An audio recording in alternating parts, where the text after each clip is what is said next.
Shakira, Selma Hayek, Milton Hatoum, Carlos Slim, not to mention numerous heads of state in Latin America and the Caribbean.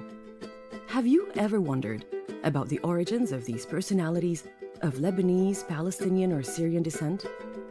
Yet there are more than 20 million people of Arab origin out of a total population of over 652 million in the region. Where do their parents and grandparents come from? And under what conditions did they immigrate? How can we deploy, popularize, and disseminate knowledge about this history to help us further develop mechanisms of solidarity and social justice?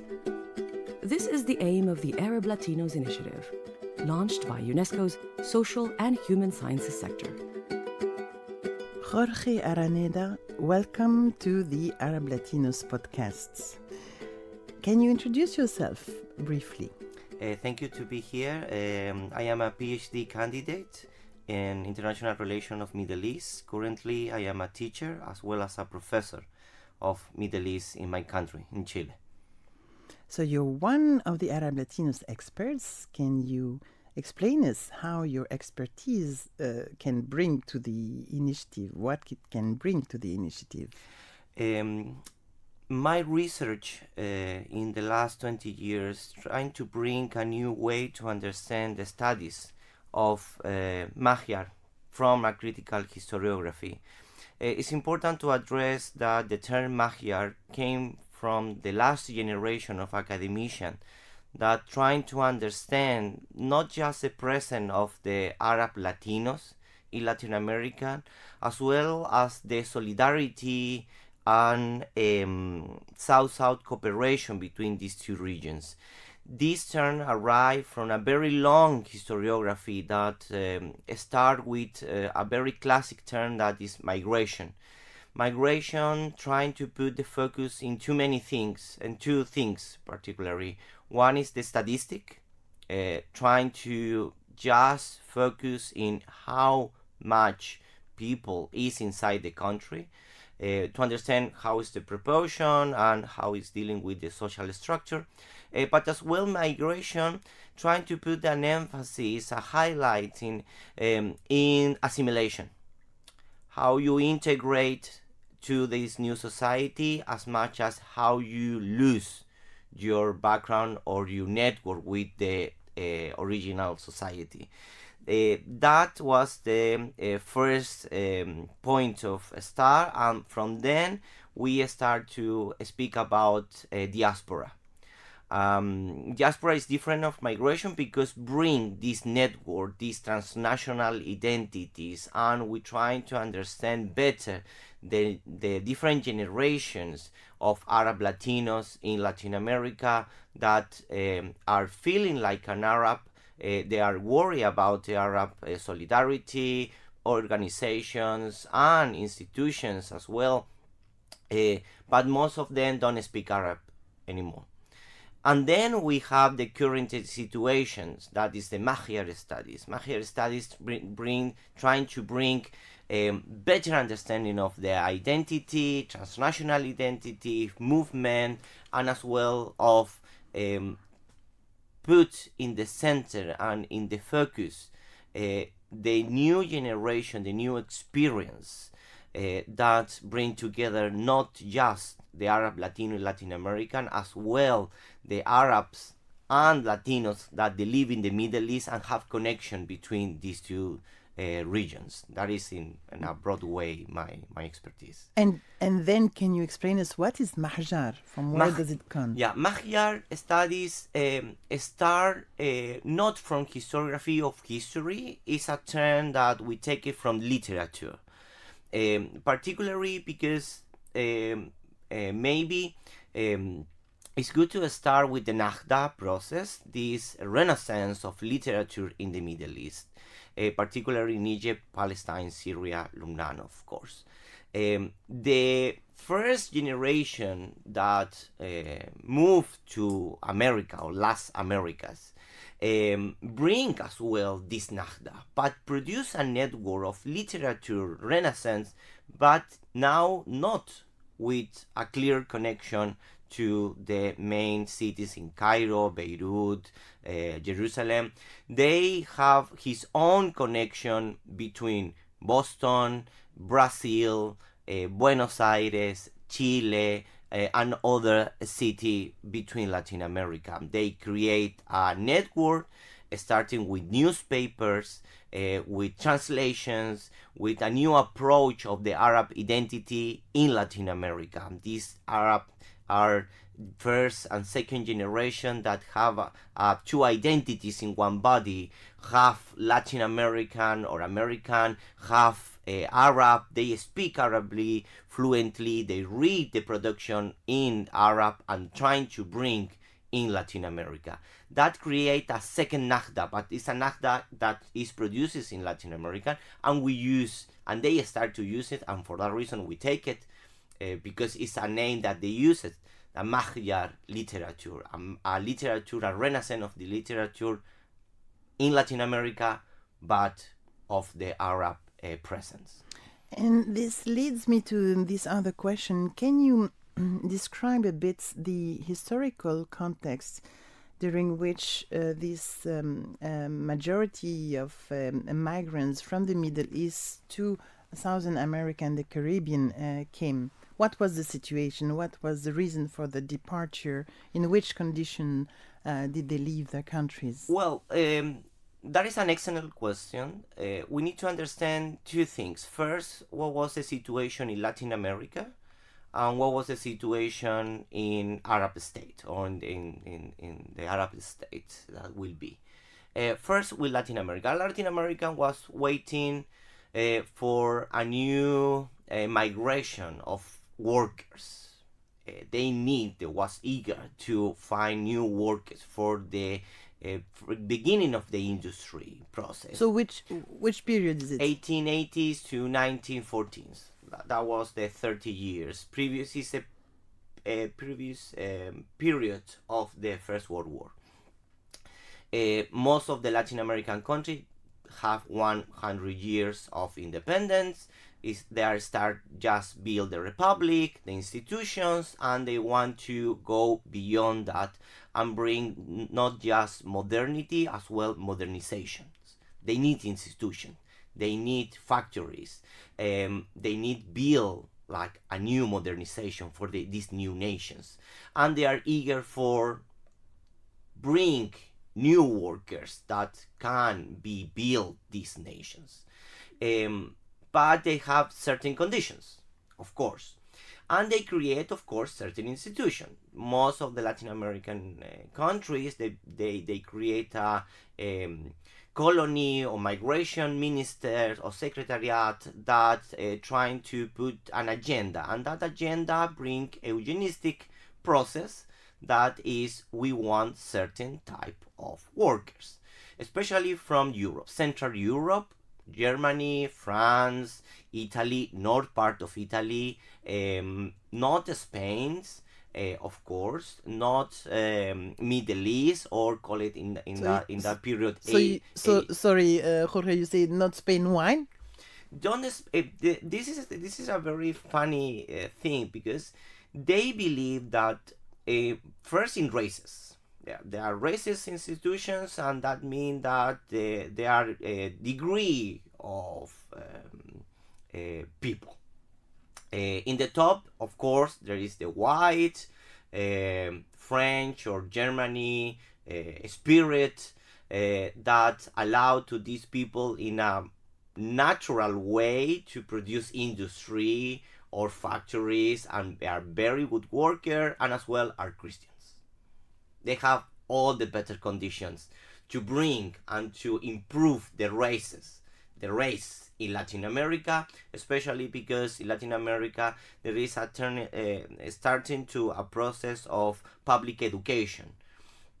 100 years after the republic, the state start to bring institution to the people, and that means that education want to bring the enlightenment process, as well improve the races, and for that reason they want to don't educate, don't put too much effort in educate the indigenous people in Latin America. They want to just bring Europeans to marriage with the men and wife that are available in the country, and after 1 year later, maybe we will be Latin America, we will be more proximity with Europe.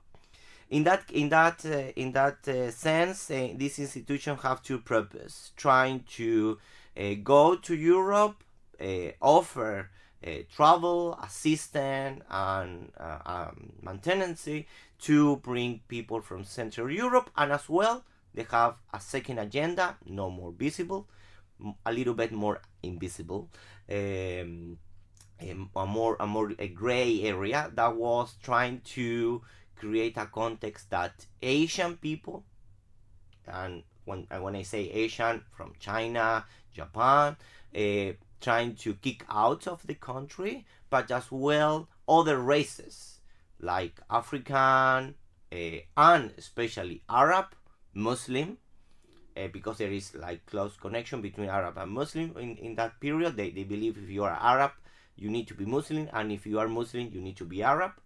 They need to as well kick up, and that appeared in all the newspapers with a very, very bad words to say, look, this is a disgrace for our nation, we need to just kick up these people. That was the process.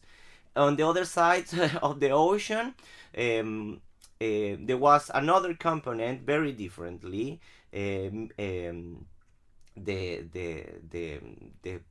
Bilal al-Sham, all the Syria, Lebanon, and Palestine was in a double process. One was the imposition of capitalism, colonial capitalism, from the French and the British Empire, and as well there was the discomposition, the breaking down, the fragmentation of the Ottoman Empire in this period. And these two processes bring two things. One is the Ottoman Empire break the millet or millet system that bring a lot of autonomy to this region, and with the Tanzimat process they bring more directly control to the taxes, to the education, and as well to the public service and the military process, because the Tanzimat process in the Ottoman Empire allow now for the first time in centuries that Christians need to be part of the army, and the taxes is now not collected in a more autonomous way. There was an imposition of an agents that bring from the Ottoman Empire, the Effendi or the Bey, they call it in that period, and that bring sadly famine. All the agriculture process was break down. The industries break down. The mandates later will be a very, very bad condition in terms of social and particularly in economic, because the autonomy process of the autonomy administration of the Ottoman Empire is a local government, and the local government understand better what the people need, what is the necessity, what is the requirement, but as well how we can function in a more communal way, with the imposition of this hierarchy that bring from the Ottoman Empire. They treat all the region as the same, with the same process, with the same administration, and that bring prosperity in some cases, but very bad administration to another one, especially corruption and so on. And that bring a fear to, for example, the Palestinian population, particularly the Christian, that the first young boy will go to the army and maybe they will die in the process, especially because the Ottoman Empire was losing all the war of 40 years in previous period. and they make an effort. The Ottoman Empire, most of them don't give any chance to allow to these people to go. They don't give a passport.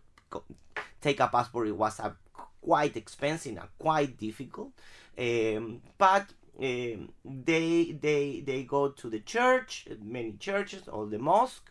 They ask for a certificate of your birth, and with that paper you take the chance to an adventure, the chance to cross the ocean and go to America.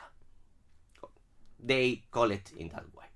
And America was a new spectrum, maybe a new possibility to bring prosperity to your family. Maybe to bring your family to America if you make rich, or the other thing is make a lot of money, collect your salary, and save as much as you can, and in 20 years later return to Beirut, to Tripoli, to Al-Quds, and marriage, and be a excellent returning migrant, and bring prosperity to your home. Or the third alternative that in most of cases was used, it was sending money to his family and maintaining it in the process. But then, vis-à-vis the immigration politics in Southern America, as you explained this, there were certain categories which were, the favorites migrants. But how the countries were receiving these, exiled populations from the Middle East? First of all, there was a confusion. The state didn't expect that Arabs came to Latin America. That was the first surprise. And particularly in this period, 1880s, beginning of the century, 1910, 20, the state take the consideration the census. They want to very mathematic, very engineering, social way. I want to know which are the numbers. But that bring an agenda. How we call it? Because we don't know who is these people are. And they call it Turcos. And that bring a new spectrum, because this open a huge narrative. So again, yes, Jorge, why they were called the Turcos? They were called the Turcos because for two reasons. First, because there was a diplomatic issue that bring that the Ottoman Empire was existing. The Ottoman Empire disappeared in 1924. For that reason, in this period, the Ottoman Empire was the official administration of the Arab lands, particularly in Bilal Sham. But these people, they were fleeing. They were fleeing, and most of them, they don't feel like part of the Ottoman Empire. Particularly because they bring this autonomous administration, and as well, they are the sons and the daughters of the Nahda process. For that reason, they have his own mentality, and they start to figure out the birth of the nation state in the Arab country, because the nation was first and the state was late. And it was funny because when you see the census, at the beginning you don't see Palestinians, Syrian, and Lebanese. You just see Turcos. And they didn't bother to ask which was the religion. If you are Turco, you must be Muslim. And that creates a lot of contradictions. First, I will put the most highlight cases is Chile. In Chile, approximately more than 90% was Christians. And most of them, they don't came from the whole Palestine. It was from two small cities, Bejala and Betzahur, and close to Beit Lahem. or very close on Al-Quds as well. Yes. All this region, all these Palestinian lands was interconnected. There is Hamula. This is a huge family. They have a connections. For that reason, about Betlahem, Betzahur, Al-Quds, the people know, they marry each other, the Christian community know about them, and they have, of course, connection with the Syrian and Lebanese communities as well. And then appear in Latin America, especially appear in Chile, and start to behave a little bit weird. Weird in which sense? For the state. First, they didn't go to the countryside. They focused to maintaining the big cities. And that was weird for them. Because if you come from the Arab land, for the state, I am thinking like this, the Latin American state, you want to go to the countryside. You want to be a farmer. Because that is, that if you are Arab, you need to be a farmer. Yes. Why you keep it in the countryside? And that was the first striking thing. Later, with the second or the third census, they start to appear that these people are not Muslim. These people are Christian, Orthodox, and later Catholic Christian. Weird. Third, they are Enlightenment people. They are people who don't speak one language, speak three. We have registered of people who have speaking 4 languages. That is quite weird in Latin America. Most of the Latin American people don't know how to read or write. These people speak 4 languages. And as well, know better. Not just how to build a small business. They know better how to understand this new way or wave of capitalism. This transnational capitalism, not this local bourgeoisie, this transnational capital.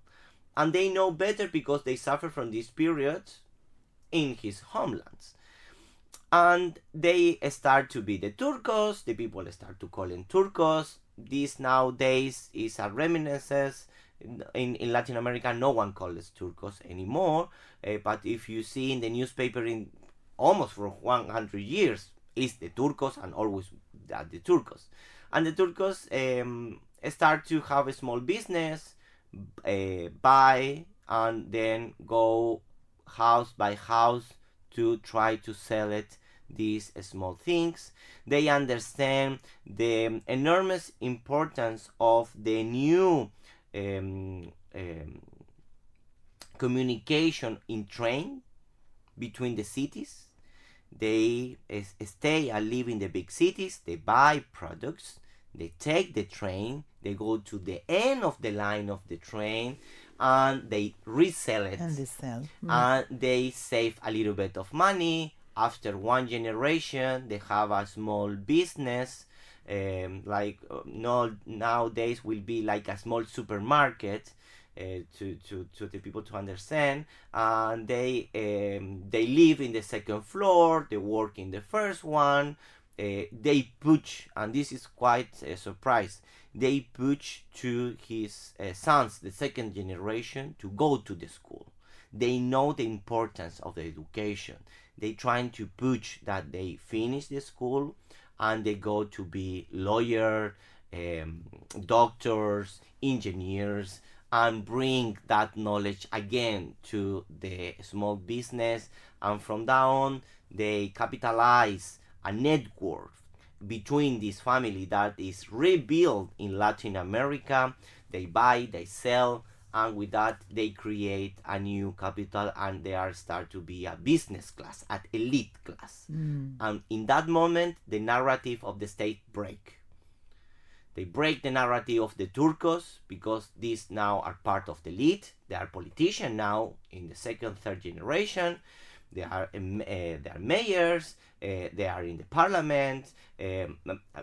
After 100 years, we have presidencies that came from that background. And now almost, if not all the states, present the Arab migration of the Arab diaspora in Latin America that the key example of integration and success as a model for the rest of the framework of migrants. Yeah, so I guess it's not also the case for everybody. It's, I mean, you give us the example of Chile. Is it's all these descendants of Arab migrants? They are successful and part of the elite, or what is the situation today? No, of course not. No, depend of the country, depend of the numbers, depend. For example, I can show as well bad examples or sadly example of this. We have a register not in the National Archive of Chile, as well in the National Archive in Turkey, that there was a woman that arrived to Valparaiso, a very important port in Chile, without know there was. They lied to her. They say that she will go to United States, like most of the migrants, but in the reality she ends like most of them in Sao Paulo or in Buenos Aires. She then arrived in Valparaiso. So Jorge, you mean that they were traveling all the way around? So they were, for instance, leaving the Middle East, and then they would go through where? Through Marseille? Yes. And they will stay at least 1 week or a couple of days in Marseille, because there was not always transportation to cross the ocean. And then they would reach Southern America without knowing exactly where they would, arrive? Or some of them yes, some of them no, because there is first of all, most of the trips are producing by merchant trips. This is not like a cruiser all pay with your room. No, you go to the cargo and you keep it there for 1-2 months. And Miguel Litin wrote a fantastic book about the journey of a future, promised, girls from the surrounding of Bethlehem, and he was explaining the horrible journey. It was a horrible condition. Terrible. How many months? Oh, how many weeks was it? Well, depends because some of this cargo stopped in Spain, Portugal. That was the worst condition. Some of them keep it 1 week more in that port.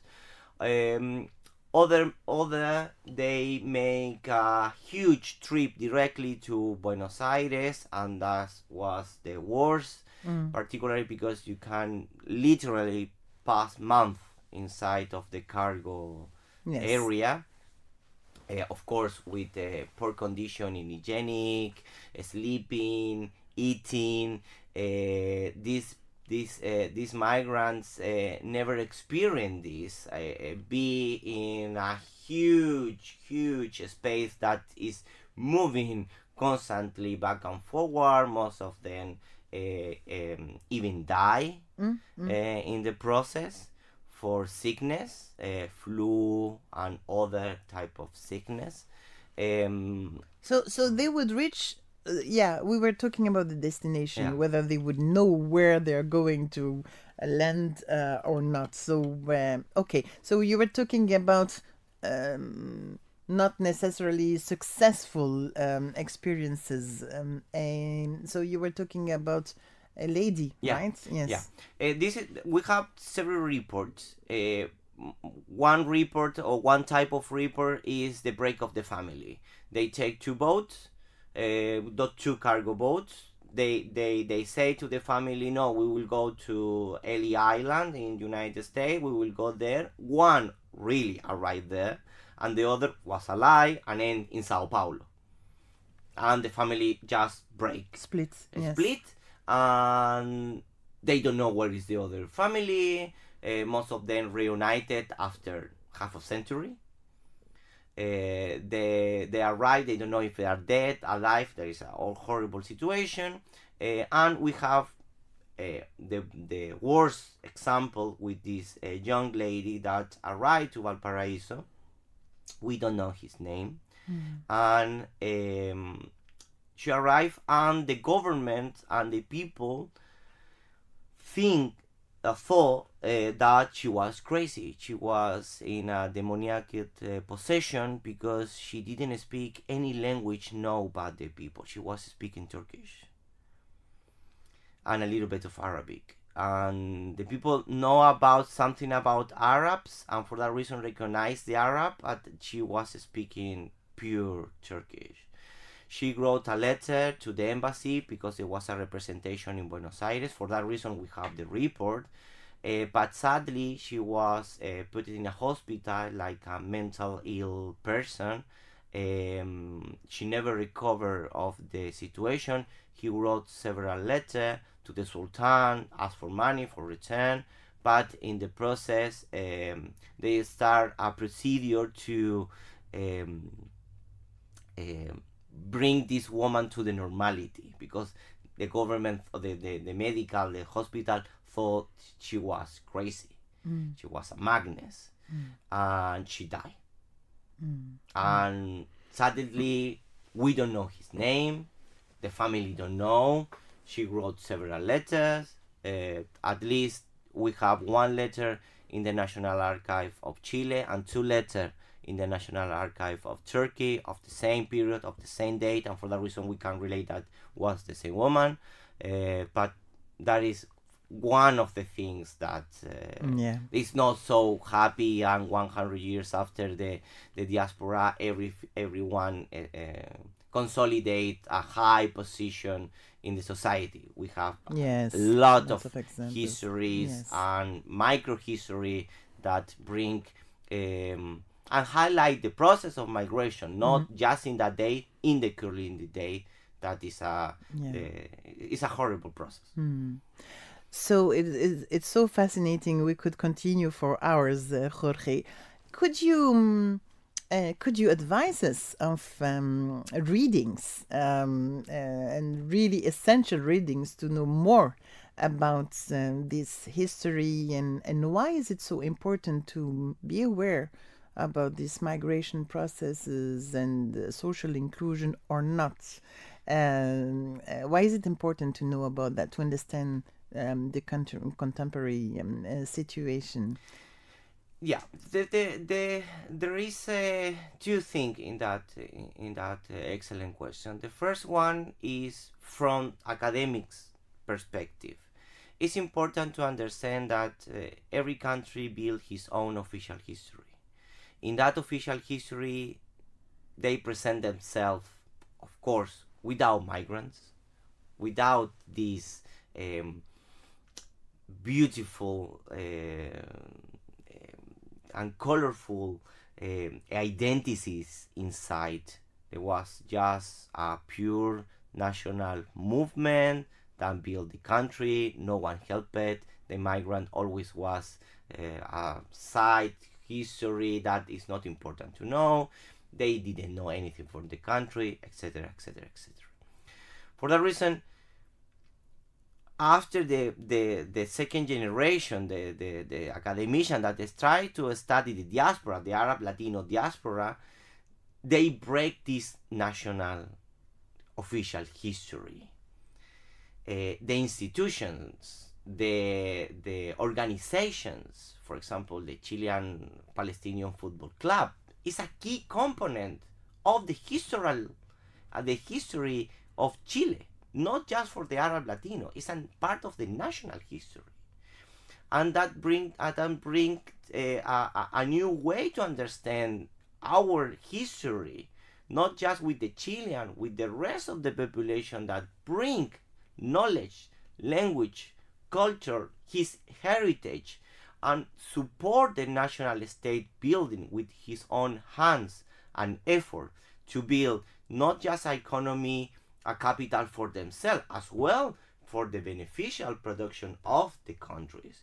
We can understand the Brazilian, the Argentinian, the Chilean, or the Colombian history without the Arab Latino. We will not understand the process. for that reason, it's not that we need to highlight it. It's must. It is a must. Otherwise, we will not understand all the process. Why almost all Latin American political spectrum have a high percentage of Arab descended. We will not understand if we don't bring it to the table. That is one thing. And the other thing is, I will recommend to go to the Arab Latino website. Go to the many production there is there, particularly the plan of actions.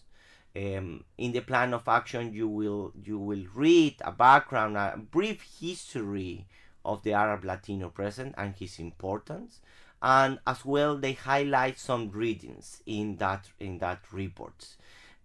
All the readings in that report are key to understand this process, and if you are interested in this, please check out this. Go to the website of Arab Latino program, download the many documents that are there, and you can find an excellent bibliography of readings. And Jorge, what would be your recommendation to UNESCO towards this initiative? UNESCO play a key role. In my own experience as a teacher, most of the educational program, the schools in different level, public and private, they are eager that are waiting for UNESCO to provide material to address in a very broad way, as well as a specific material, pedagogical material, to address this issue.